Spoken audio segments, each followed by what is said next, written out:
My weight did not drop this week, and here's why. So it's the end of week 3 of 8 of my fat loss phase, a trim back ahead of a summer holiday. I'm going to talk through the past week against each of these metrics and explain what that tells me, and therefore what I need to do to stay on track for week 4.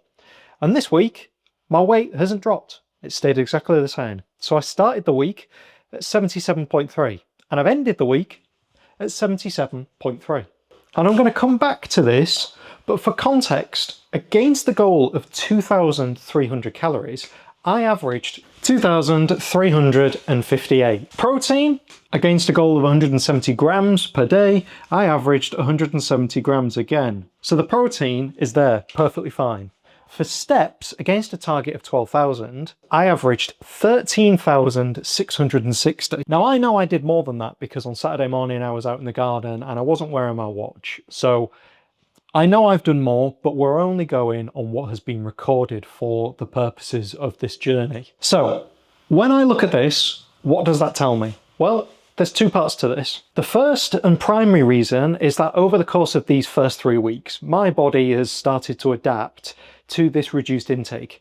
So it's adaptive thermogenesis, which means my body recognizes that it's getting less fuel, and so it's getting a little bit more efficient, using fewer calories to do the same jobs. I'm also probably moving less while sat at my desk day to day without even knowing. I'm not fussing and fidgeting as much, which is called NEAT, or non-exercise activity thermogenesis. So you may recall last week when I spoke about spikes in cravings, and you can watch that back here now or in the description below.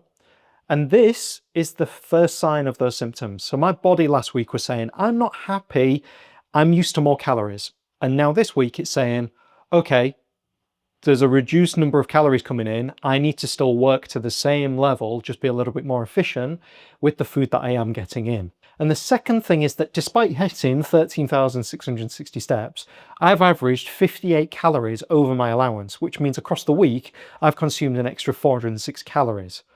And to be honest, that's what I've recorded, because I know that there are some things that have gone unlogged this week. And so this picture means a more efficient body and the extra calories I consumed over this week equals the same weight. And that's putting it simply, but it is the reason. And I'm being honest here. And why did I eat more? Because I got slack. I've had 2 weeks of major loss and at the start of this journey, and that's just made me complacent. The improved weather outside meant that temptations like ice cream, barbecues, pizzas have made calories harder to balance, and I've ended the day slightly over on carbs and fats because of those choices that I was making day to day and over the weekend. And this is how consistency is key, because you will never have a perfect week. But this week has shown me, and hopefully shows you now, how crucial it is to tick every single box and how fine a line is between the make or break of your fat loss journey. So my water is still high, but it's probably dropped over the weekend because of days out and the hotter weather. So I need to keep on top of that, but I know it's still high. It's still around the 3 litre mark.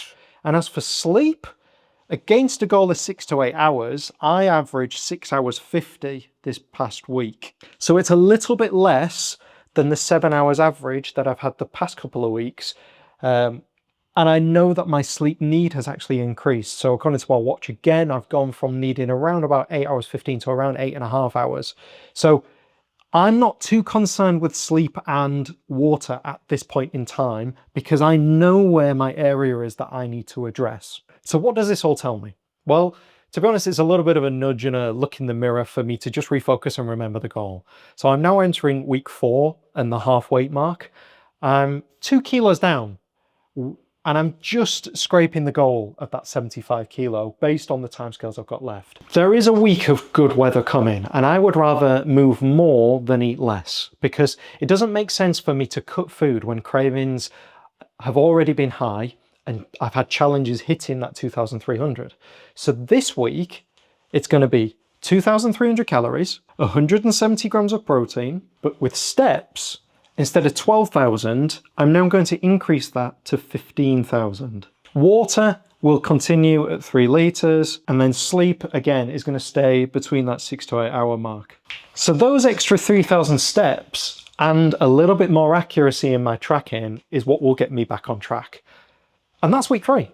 That's all of it. It's not the week that I wanted, but it's an honest one. And I think that a flat week documented publicly to you is more useful than another week of smooth progress, because this is what a fat loss phase actually looks like.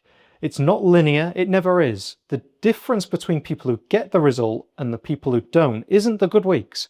It's what you do after a week like this one. So for me right now, it's to refocus, adjust, increase the steps, and just keep going. So week 4 starts now. If you're following along, finding this series useful, subscribe, and then you don't miss out on week 4. And if you want to run the same process alongside me with your own numbers, your own targets, and your own data, there's also a link below that gives you 4 weeks of free fat loss coaching. It's the exact framework I'm using right now. It's free and it can be yours. So go ahead and grab it. I'll see you at the end of next week.